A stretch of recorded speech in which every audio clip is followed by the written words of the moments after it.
നമസ്കാരം, ഷാജു ആണ്. ഒപ്പം ഞാനും. നമ്മുടെ ബിനുഭായി ഇന്ന് വളരെ ആവേശത്തിലാണ്. കാരണം എന്താണ്, ഞങ്ങളിപ്പോൾ ഇന്നിവിടെ കൊച്ചി ബോൾഗാട്ടി പാലസിൽ നിൽക്കുക. കൊച്ചി ബോൾഗാട്ടി പാലസിൽ ഇന്നൊരു പ്രത്യേക ഇവന്റ് നടക്കുന്നുണ്ട്. ഇവന്റ് എന്ന് വെച്ചാൽ ഒരു ഒന്നൊന്നര ഇവന്റാണ്. നമ്മുടെ ലാലേട്ടനോടൊപ്പം മലൈക്കോട്ടെ വാലിബന്റെ ടീസറും ഓഡിയോ ലോഞ്ചിങ്ങും ഇവിടെ നടക്കുകയാണ്. അതിൽ എനിക്കും എൻ്റെ ബിനുഭായിക്കും കൂടി പ്രത്യേക ഇൻവിറ്റേഷൻ കിട്ടിയിട്ടുണ്ട്. ആ ഇൻവിറ്റേഷൻ എങ്ങനെ കിട്ടി എന്നുള്ളതിനെ കുറിച്ചൊക്കെ ബിനുഭായി വിശദമായി തന്നെ നിങ്ങളോട് വിശദീകരിക്കും. തൽക്കാലം നമുക്ക് വീഡിയോയിലേക്ക് പോവാം. ഈ ബോൾഗാട്ടി പാലസിന് മുന്നിലായിട്ട് ഈ സിനിമയിൽ ഉപയോഗിച്ചിരിക്കുന്ന കാളവണ്ടിയോ കുതിരവണ്ടിയോ ആകാം, പക്ഷേ റിയൽ ആണ് കേട്ടോ. നമ്മൾ മറ്റുള്ള സാധനങ്ങൾ, അതായത് ഇതിനോടൊപ്പം സൂക്ഷിച്ചിരിക്കുന്ന ഒരുപാട് സാധനങ്ങൾ വേറെയുണ്ട്. അതായത് നമ്മുടെ ചെണ്ട, പിന്നെ റാന്തൽ, ആഭരണങ്ങൾ, ഈ ചാട്ടവാർ, ഒരുപാട് സാധനങ്ങൾ ഈ സിനിമയിൽ ഉപയോഗിച്ചിട്ടുള്ള കുറേ സാധനങ്ങളുടെ ഒരു ശേഖരം പുറത്ത് സൂക്ഷിച്ചിട്ടുണ്ട്. അതൊക്കെ നമുക്ക് കാണുമ്പോൾ അത്ഭുതമാണ്. കാരണം കാർഡ്ബോർഡ് കൊണ്ടോ ചെറിയ ഷീറ്റോ തോലുകൾ കൊണ്ടൊക്കെയാണ് ഉണ്ടാക്കിയിരിക്കുന്നത്. കണ്ടാൽ വളരെ ഒറിജിനാലിറ്റി തോന്നും നമുക്ക്. ഇത്രത്തോളം കഴിവുള്ള കലാകാരന്മാരുടെ എത്ര ദിനങ്ങൾ, നാളുകളുടെ അധ്വാനമാണ് ഒരു സിനിമ എന്നുള്ളത് ശരിക്കും ഇവരോടൊപ്പം ചേർന്ന് നിന്നാലേ ഇതൊക്കെ നമുക്ക് മനസ്സിലാവുള്ളൂ കേട്ടോ. അത്ഭുതം തന്നെയാണ്. അത് ഓരോന്ന് കാണുമ്പോഴാണ് അത് നമുക്ക് മനസ്സിലാക്കുക. നമ്മൾ ഈ ഒരു സിനിമ ടിക്കറ്റ് എടുത്ത് 2 മണിക്കൂർ ആസ്വദിച്ചിട്ട് ഇറങ്ങി വരുമ്പോൾ ഇതിൻ്റെ പിന്നിലുള്ളൊരു അധ്വാനം, ആയിരക്കണക്കിന് 10,000-കണക്കിന് ജനങ്ങളുടെ വിലപ്പെട്ട സമയമാണ് ഇതിനകത്ത് ചെലവഴിക്കുന്നതെന്ന് ആലോചിക്കണം. ഈ ബോൾഗാട്ടി പാലസിൻ്റെ ഒരു ഭാഗം കായലാണ് കേട്ടോ. കായൽ തീരത്താണ് ഈ ബോൾഗാട്ടി പാലസ്. വളരെ ഭംഗിയാണ് കാണുന്നതിനൊക്കെ. അസ്തമയമൊക്കെ ശരിക്കും ഞങ്ങൾക്ക് ആസ്വദിക്കാൻ കഴിഞ്ഞു. അതുപോലെ തന്നെ ഈ ബോൾഗാട്ടി പാലസിനകത്ത് ഉള്ള സംവിധാനങ്ങൾ സജ്ജീകരിച്ചിരിക്കുന്നത്, ക്യാമറയുടെയൊക്കെ എത്രമാത്രം ചാനൽസാണെന്നറിയോ. അതിൽ ഒരുപാട് യൂട്യൂബേഴ്സാണ് കേട്ടോ. നമ്മളെപ്പോലുള്ള ഒരുപാട് യൂട്യൂബേഴ്സാണ്. ഈ കാണുന്ന ആ ട്രൈപോഡുകൾ കണ്ടോ, എനിക്ക് എണ്ണിയിട്ട് തെറ്റി. ഞാനൊരു 3-4 പ്രാവശ്യം ഈ ട്രൈപോഡുകൾ എണ്ണി നോക്കി. പക്ഷേ ഈ കാലുകളെല്ലാം മിക്സായിരിക്കുന്നതുകൊണ്ട് തെറ്റിപ്പോയി. 2-3 പ്രാവശ്യം ഞാൻ എണ്ണിയിട്ട് എനിക്ക് തെറ്റിപ്പോയി. പ്രമുഖ ചാനലുകളുടെ കുറച്ച് പേരേ ഉള്ളൂ. ബാക്കി മുഴുവൻ സാധാ ഓൺലൈൻ ചാനലുകളും അതുപോലെ തന്നെ യൂട്യൂബേഴ്സുമാണ്. ശരിക്കും ഈ അകത്തതിനേക്കാൾ ഭംഗി പുറത്തായിരുന്നു കേട്ടോ. കാരണം ഈ സിനിമാ ഫീൽഡുമായി ബന്ധപ്പെട്ട ഒരുപാട് ആൾക്കാർ അവിടെ വരുന്നുണ്ടായിരുന്നു. നമ്മൾ കണ്ടിട്ടില്ലാത്തവരെയൊക്കെ നേരിട്ട് കാണുമ്പോൾ ഒരു സന്തോഷം. അതിൽ ജൂനിയർ ആർട്ടിസ്റ്റ് മുതലുണ്ട്, അതുപോലെ തന്നെ വലിയ വലിയ ആർട്ടിസ്റ്റേഴ്സുണ്ട്, അവരുടെ സഹായികളുണ്ട്. പിന്നെ അവർക്ക് മാത്രമായിട്ട് എനിക്ക് തോന്നുന്നു അവരുടെ മാത്രം പിന്നാലെ നടക്കുന്ന ഈ നമ്മൾ പാപ്പരാസികളെന്ന് കേട്ടിട്ടില്ല, അതുപോലെ നടക്കുന്ന കുറേ ഫോട്ടോഗ്രാഫേഴ്സ്. അതിൽ നമ്മുടെ ആക്ട്രസും അതുപോലെ ജൂനിയർ ആക്ട്രസും ഒക്കെ വരുമ്പോൾ അവരുടെ പിന്നാലെ തന്നെ ഇവരെല്ലാം ശരിക്ക് അവരെ അങ്ങോട്ട് വളയുന്നുണ്ട്. മറ്റേ ഭക്ഷണത്തിന് കാക്ക ചുറ്റും വളയുന്നത് പോലെ. അതുമൊക്കെ കാണാനൊരു രസമാണ്. സത്യത്തിൽ എനിക്കതൊരു അത്ഭുതം തന്നെ ഇതൊക്കെ കാണുമ്പോൾ. ഇതിപ്പോൾ നമ്മുടെ അതുപോലെ തന്നെ ഓരോരുത്തരായിട്ട് ശരിക്കും ഞങ്ങളവിടെ നിൽക്കുമ്പോൾ തന്നെ ഓരോരുത്തരായിട്ട് വന്നു തുടങ്ങി. നമ്മുടെ ആൻ്റണി പെരുമ്പാവൂർ സാർ, അതുപോലെ ഹരീഷ് പേരടി, പിന്നെ നമ്മുടെ ഈ സിനിമയിൽ പ്രവർത്തിക്കുന്ന മുൻനിരയിലും പിൻനിരയിലും ഒക്കെ പ്രവർത്തിക്കുന്ന ഒരുപാട് ആൾക്കാർ, അതിൻ്റെ സംവിധായകർ, അതുപോലെ തന്നെ മ്യൂസിക് ഡയറക്ടേഴ്സ്, അങ്ങനെ ഒരുപാട് വ്യക്തിത്വങ്ങളെ നമുക്ക് ഈ അകത്തിരിക്കുന്നതിനേക്കാൾ ഭംഗി സത്യത്തിൽ പുറത്തിരിക്കില്ല. കാരണം ഈ വരുന്നവരെയൊക്കെ നമുക്ക് തൊട്ടടുത്ത് എല്ലാവരെയും അടുത്ത് കാണാൻ കഴിയുന്നുണ്ട്. അവരെ ആ ക്യാമറ കൂട്ടം അവരെ ചുറ്റി വളയുന്നത് തന്നെ ഒരു ഭംഗിയാണ്. അത് കണ്ട് നിൽക്കാൻ തന്നെ ഒരു രസമാണ്. അപ്പോൾ ശരിക്കും നമ്മൾ ഈ വീഡിയോ എടുക്കാൻ മറന്നുപോകും. അതായത് മറ്റുള്ളവരുടെ പ്രവൃത്തി ശ്രദ്ധിച്ച് നമ്മൾ അങ്ങനെ നിൽക്കും. നമ്മളെന്തിനാണ് വന്നത് എന്ന് ശരിക്കും നമ്മൾ അവിടെ എത്തുമ്പോൾ, അതായത് ഈ കാഴ്ച കാണുമ്പോൾ ശരിക്കും ഇനിയാണ് കാണാൻ പോകുന്ന കാഴ്ച. അതായത് എല്ലാവരും ആകാംക്ഷയോടെ കാത്തു നിന്ന് ആ വാഹനം കടന്നു വരികയാണ്. അതായത് നമ്മുടെ ലാലേട്ടൻ്റെ ആ വരവ്. നമ്മൾ എപ്പോഴും പറയാറുണ്ടല്ലോ, ഈ 1.5 വരവ് എന്ന് കേട്ടിട്ടില്ലേ? സത്യത്തിൽ ഒരു 1.5 വരവ് തന്നെയാണ്. കാരണം ഈ ജനങ്ങളെല്ലാം ഇങ്ങനെ ആകാംക്ഷയോട് അദ്ദേഹത്തിന് ഇങ്ങനെ ആ വണ്ടി ദൂരെ നിന്ന് കണ്ടപ്പോൾ തന്നെ ശരിക്കും ആരവം തുടങ്ങി. ജനങ്ങളിങ്ങനെ ആവേശത്തോടെ, ജനങ്ങൾ മീൻസ് എല്ലാവരും ക്യാമറാമാനും ഒക്കെയാണ് കേട്ടോ. എല്ലാവരും യൂട്യൂബേഴ്സും ഓൺലൈൻ ചാനൽസും മറ്റ് പ്രമുഖ പത്രങ്ങളിലൊക്കെ ചാനൽസ് റിപ്പോർട്ടേഴ്സൊക്കെയാണ്. പക്ഷേ അവരുടെ പ്രതികരണമൊക്കെ കാണുമ്പോൾ ശരിക്കും ഈ പബ്ലിക് പ്രതികരിക്കും പോലെ അവർ എന്തിനാണ് വന്നതെന്ന് അവർ സ്വയം മറന്നിട്ട് ആഹ്ലാദിക്കുകയാണ്. മലയാള സിനിമ ലോകം മാത്രമല്ല, ഇന്ത്യൻ സിനിമ ലോകം തന്നെ ഉറ്റുനോക്കുന്ന ലിജോ ജോസ് ലാലേട്ടൻ കൂട്ടത്തിൽ പെരുക്കുന്ന ഏറ്റവും പുതിയ ചിത്രമായ മലൈക്കോട്ടെ വാൽവിന്റെ ഓഡിയോ ആൻഡ് ട്രെയിലർ ലോഞ്ചിനാണ് നമ്മളിവിടെ എല്ലാവരും ഒത്തുചേർന്നിരിക്കുന്നത്. ഈ ഒരു അസുലഭ മുഹൂർത്തം ഇന്ത്യൻ സിനിമ ചരിത്രത്തിന് തന്നെ ഭാഗമാവാൻ പോവുകയാണ്. ഹിറ്റ് മേക്കർ ലിജോ ജോസ്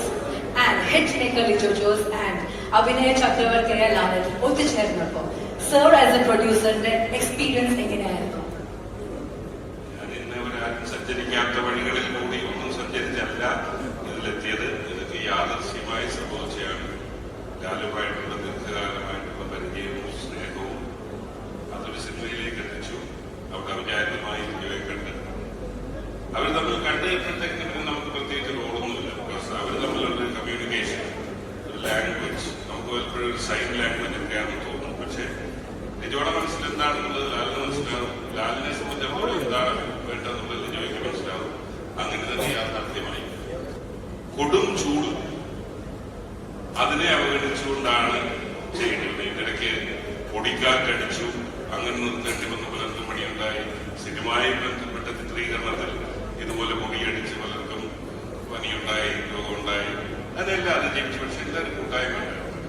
എന്നെ സംബന്ധിച്ചിടത്തോളം ഒരു പ്രൊഡ്യൂസർ എന്നുള്ള നിലയിലും അച്ഛൻ എന്നുള്ള നിലയിലും ഞാൻ ഏറ്റവും ടെൻഷൻ അനുഭവിച്ചത്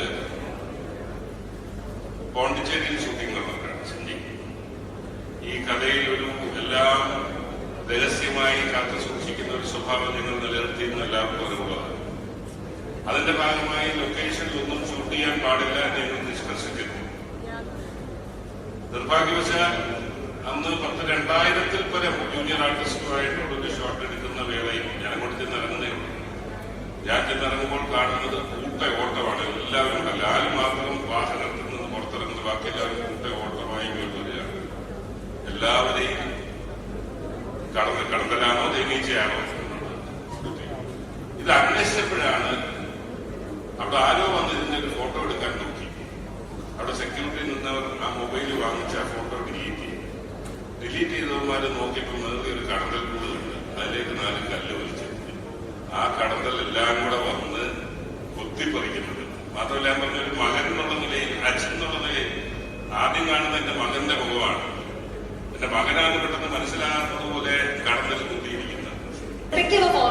ഇത്രയും ഒരു മനോഹരം ബ്ലോക്ക് ബസ്റ്റർ ആകാൻ പോകുന്ന മൂവി ഭാഗമായിട്ട് thank you so very much. I request you to stay back because we are going to invite the man behind the magic, man with the Midas touch.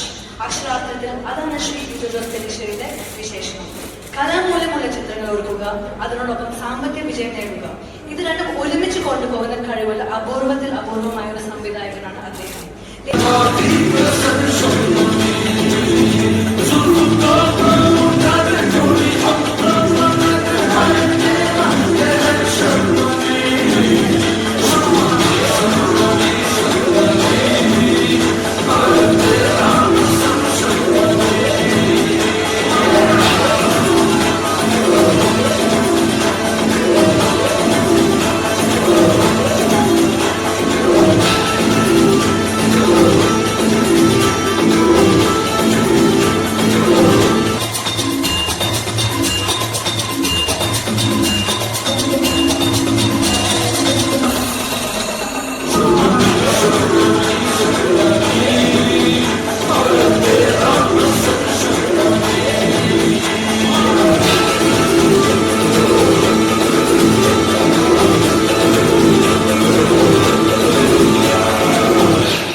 തന്റേതായ വ്യക്തിമുദ്ര പതിപ്പിച്ച ഹരീഷ് പേരടി ഈ ചിത്രത്തിൽ ഒരു ഇമ്പോർട്ടന്റ് ക്യാരക്ടർ ചെയ്യുന്നുണ്ട്.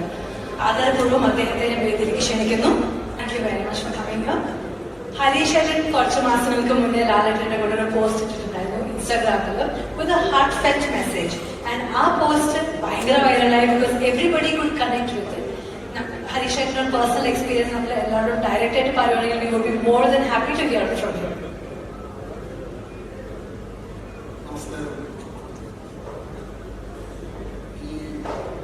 സിനിമയെ പറ്റി പറയുമ്പോൾ ഒരു ഇരട്ടി മധുരമാണ് എന്നെ സംബന്ധിച്ചത്. കാരണം ഒരു അക്ഷയുടെ ഒരു ലോട്ടറി എടുത്ത് 1 കോടി അടിച്ചു എന്ന് വിചാരിക്കുന്ന ഒരാളാണ്. അപ്പൊ അതിൽ നിന്ന് ഒരു 200-300 രൂപ കൊടുത്ത ഒരാളൊരു നമ്പർ വന്നു. അടുത്ത മാസത്തെ നറുക്കെടുപ്പിന് ആ ഓണം നമ്പർ അയാൾക്ക് കിട്ടില്ല.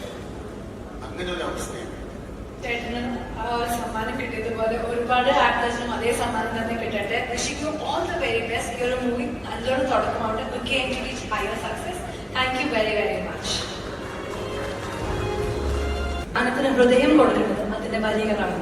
ഒരുപാട് ഹിറ്റ് ചിത്രങ്ങൾ തിരക്കഥ എഴുതിയ മലയാളികൾ ഇരു കൈയും നീട്ടി സ്വീകരിച്ച PS റഫീഖ് ആണ് ഈ ചിത്രത്തിനും സ്ക്രിപ്റ്റും ലിറിക്സും നിർവഹിച്ചിരിക്കുന്നത്. I request sir to kindly join us on stage. എനിക്ക് കഴിഞ്ഞ 20 വർഷമായിട്ട് അറിയാവുന്ന ഒരാളാണ്. ഞങ്ങൾ തമ്മിലുള്ളൊരു ബോണ്ടിങ് എന്ന് പറയുന്നത് സൗഹൃദം ആണ്. എൻ്റെ ഒരു ഏറ്റവും മുന്നിൽ നിൽക്കുന്ന സൗഹൃദമാണ്. പിന്നെ ഒരേപോലെയുള്ള ചിന്തകളുണ്ട്, കഥകൾ ഒരേപോലെ ചിന്തിക്കുന്ന ആൾക്കാരാണ്. അപ്പോൾ അതെല്ലാം കൂടിയാണ് കലയും സൗഹൃദവും കൂടിയുള്ളൊരു ബ്ലെൻഡാണ്.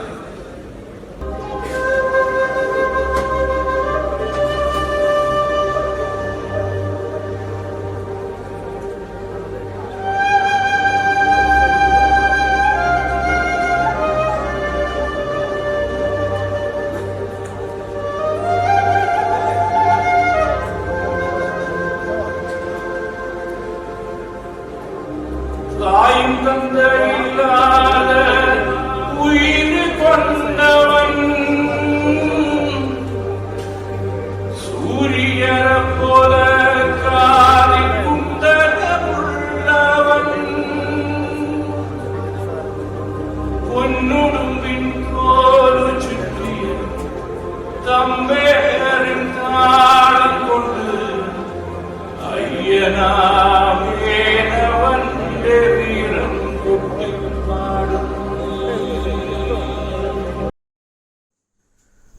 നമ്മുടെ ലാലേട്ടൻ്റെ നായികയായി അഭിനയിക്കുന്ന സൊണാലി കുൽക്കർണിയുടെ അതിമനോഹരമായ ഒരു ഡാൻസാണ് ഈ സ്റ്റേജ് പ്രോഗ്രാം കേട്ടോ. പക്ഷേ തൽക്കാലം നമുക്കിതിൻ്റെ പാട്ട് പ്ലേ ചെയ്യാൻ സാധിക്കില്ല. കാരണം യൂട്യൂബിൽ ഹിറ്റായ ഒരു പാട്ടാണ്. സിനിമ റിലീസാകാത്തത് കൊണ്ട് തന്നെ, അതാണെങ്കിൽ റിലീസായാൽ കൂടി തന്നെ അത് കോപ്പിറൈറ്റ് കണ്ടൻറ്റ് വരും, നമ്മുടെ യൂട്യൂബിന് ചാനലിനെ അത് ബാധിക്കും. അതുകൊണ്ട് തന്നെ നമുക്ക് ആ പാട്ട് പ്ലേ ചെയ്യാൻ കഴിയില്ല. ഇത് മറാത്തി നടിയാണ് കേട്ടോ. ഹിന്ദിയിലുമൊക്കെ അഭിനയിച്ചിട്ടുണ്ട്. നമ്മുടെ സൂര്യയുടെ സിംഗം ഉണ്ടല്ലോ, അതിൻ്റെ ഹിന്ദി പതിപ്പായ സിംഗം 2ൽ ഈ നടി അഭിനയിച്ചിട്ടുണ്ട്. അതുപോലെ തന്നെ മറാത്തിയിൽ ഒരുപാട് അവാർഡുകൾ നേടിയിട്ടുള്ളൊരു നടിയാണ്. ഇവരുടെ ഒരു ഡാൻസ് ഈ മറാത്തി ചിത്രമായ ഒരു നടരങ്ങ് എന്ന് പറയുന്നൊരു സിനിമയിലെ അപ്സര അലി എന്ന് പറയുന്ന ഒരു ലാവണി നൃത്തഗാനത്തിലാണ് സൊണാലി ഹിറ്റായത്. അതോടുകൂടി അവരുടെ സമയം തെളിയുകയായിരുന്നു എന്ന് തന്നെ പറയാം. നല്ലൊരു നടിയാണ്. ഒരുപാട് 2 ഫിലിം ഫെയർ അവാർഡുകൾ നേടിയിട്ടുണ്ട്. അതുപോലെ തന്നെ ചെറുതും വലുതുമായ മറ്റു മറാത്തിയിലും ഹിന്ദിയിലൊക്കെ ആയിട്ട് ഒരുപാട് അവാർഡുകൾ ഉള്ളൊരു നടിയാണ്. അടുത്തതായി നമ്മൾ ഏറെ സ്നേഹിക്കുന്ന, അതിൽ ഏറെ ആരാധിക്കുന്ന മലയാളി പ്രേക്ഷകരുടെ അഹങ്കാരമായ നമ്മുടെ സ്വന്തം ലാലേട്ടനെ ഈ വേദിയിലേക്ക് ക്ഷണിക്കാൻ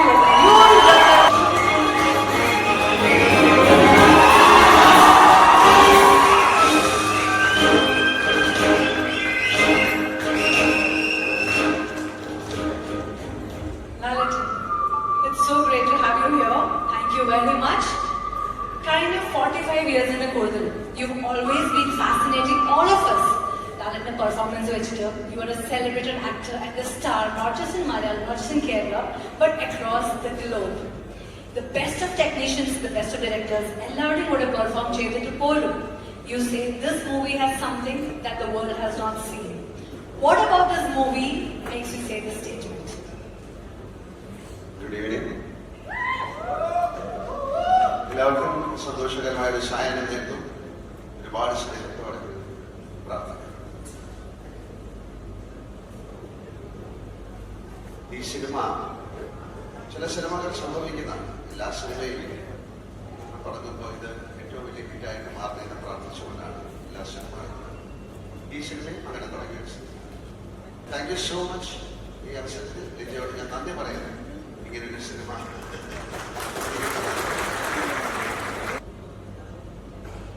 അറിഞ്ഞോ അറിയാതെ ഇന്ന് ഈ സിനിമ തുടങ്ങിയിട്ട് 1 വർഷമായ ദിവസമാണ്. 1 വർഷമായി ഞങ്ങൾ ഈ സിനിമ തുടങ്ങി. 1 വർഷത്തെ കാത്തിരിപ്പിന് ശേഷം ഇങ്ങനെ ഈ സ്റ്റേജിൽ നിന്ന് ഇത്രയും മനോഹരമായ കാര്യങ്ങളൊക്കെ കാണുമ്പോൾ ഞങ്ങൾ ഇതിന്റെ പുറകിലേക്ക് സഞ്ചരിക്കുകയാണ്. ഈ സിനിമ എങ്ങനെ ഉണ്ടായി, എന്തുകൊണ്ടുണ്ടായി, എന്തായിരുന്നു ഈ സിനിമ. ഞാൻ സിനിമകൾ നിർമ്മിക്കുന്ന ആളാണ്. ഒരുപാട് സിനിമകൾ നിർമ്മിച്ചിട്ടുണ്ട്. പക്ഷേ ഈ സിനിമയ്ക്കുള്ള ഒരുപാട് പ്രത്യേകതകൾ എന്ന് പറയുന്നത് ഇതിന്റെ കഥാപാത്രം, അതിൻ്റെ അകത്തുള്ളൊരു ഫിലോസഫി. ഇപ്പൊ ഈ മലയക്കോട്ട ബാലികൻ എന്ന് പറയുന്ന ഈ വലിയ മനുഷ്യൻ, വലിയ ആയിട്ടുള്ള ആൾക്ക് വളരെയധികം ഇമോഷണൽ ആയിട്ടുള്ള ആളാണ്. അയാൾക്ക് നേരിടാനുള്ള പ്രശ്നം. അപ്പോൾ ഒരു വളരെയധികം പറയട്ടെ രഹസ്യങ്ങളുള്ള ഒരു സിനിമ. ആ രഹസ്യം പരസ്യമാക്കാൻ വേണ്ടിയിട്ടാണ് ഞങ്ങൾ 25-ാം തീയതി ഇതിന്റെ തിയേറ്ററിലേക്ക് ഞാൻ ഇവിടെ വന്നിരിക്കുന്ന എല്ലാവരും താങ്ക് യു സോ മച്ച്. ഞങ്ങൾ മീഡിയയുടെ മീറ്റിംഗ് ഒക്കെ കഴിഞ്ഞു. ഇവിടെ ആൾക്കാരുണ്ട്. ഈ വന്നിരിക്കുന്ന ഓരോരുത്തർക്കും എൻ്റെ ഹൃദയത്തിന്റെ ഭാഷയിൽ ഞാൻ നന്ദി പറയുന്നു. ഒരിക്കൽ കൂടി ഇതിൽ പ്രവർത്തിച്ച എല്ലാവർക്കും, എൻ്റെ റിലീസിനും ഇതിന്റെ പുറകിലെ പ്രവർത്തിച്ച എല്ലാവർക്കും ഞാൻ നന്ദി പറയുന്നു. And once again thank you so much. ചെറിയ ആഗ്രഹം കൂടിയുണ്ട്. ലാലേട്ടൻ പറഞ്ഞു ഈ ഒരു ചിത്രത്തിൽ പാട്ട് പാടാൻ കഴിഞ്ഞു. നമുക്ക് എല്ലാവരും ഓൾറെഡി കേട്ടു. പക്ഷെ നമുക്കൊരു ഭാഗ്യത്തിന് വേണ്ടി ലാലേട്ടൻ 2 വരി ഇവിടെ പാടാമോ? അതൊരു പ്രത്യേക പാട്ടാണ്. അങ്ങനെ പാടാൻ പറ്റില്ല. അത് പറയാൻ കാര്യം അത് ഈ ബോഡി ടാപ്പിംഗ്, ബോഡി അതിൻ്റെ ഒരു താളമൊക്കെ അങ്ങനെയാണ്. നമ്മള് ഇൻസ്ട്രുമെന്റ്സ് അതിലില്ല. ദേഹത്തെ തട്ടിപ്പാടില്ലേ, താളമില്ലാണ്ട് എങ്ങനെ പാടും? ഇപ്പൊ പറഞ്ഞതുപോലെ December 6, 2023 ആദ്യമായിട്ട് ടീസർ നമ്മൾ എല്ലാവരും വിറ്റ്നസ് ചെയ്തത്. അപ്പം മുതൽ എപ്പോ ഒരു ടീസർ വരുമ്പോൾ നമ്മൾ ആകാംക്ഷയോടെ നോക്കിയിരിക്കും, ഇതിൽ എന്തെങ്കിലും കാണാൻ പറ്റുമോ, ഇതിൽ എന്തെങ്കിലും നമുക്ക് അറിയാൻ പറ്റുമോ എന്നുള്ളത്. പക്ഷെ this is the first time I think in the Malayalam cinema industry ഒന്നും തന്നെ നമുക്ക് ഒരു ക്ലൂ പോലും കിട്ടിയിട്ടില്ല. അത് കാരണം തന്നെ this moment is a dream come true moment when we are going to be officially launching the. Can I hear from all of you? Yes, with you hear the applause. Malekkotte Balikkan. ഇവിടെ എനിക്ക് full കാണാൻ പറ്റില്ല. ഞാൻ അവിടെ പോയി ഒരു പ്രാവശ്യം വേണ്ടി കാണിക്കണം. തീർച്ചയായിട്ടും. All right, so ladies and gentlemen, let's wait for the dream moment, the launch trailer.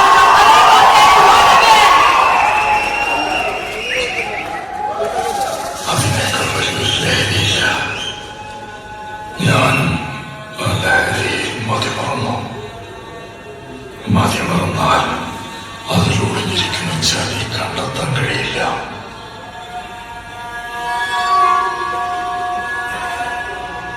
ഇന്ന് മാങ്ങോട്ടുകളിലൂടെ ആയുധം കൊടുച്ചെറിയാണ്.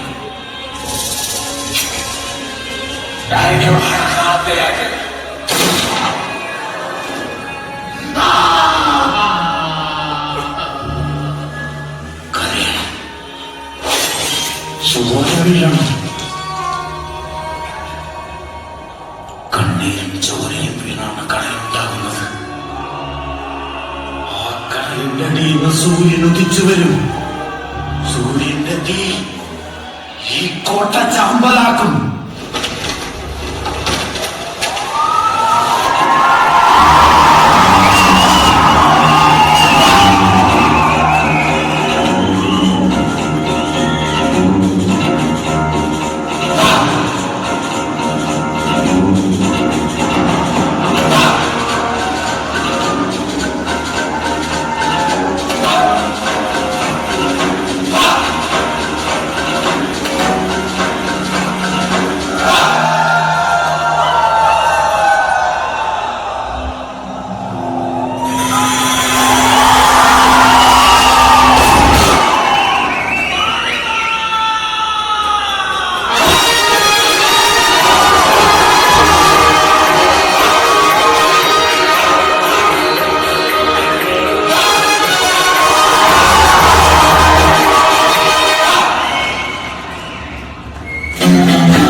all of you and wishing you a grand success for your upcoming release.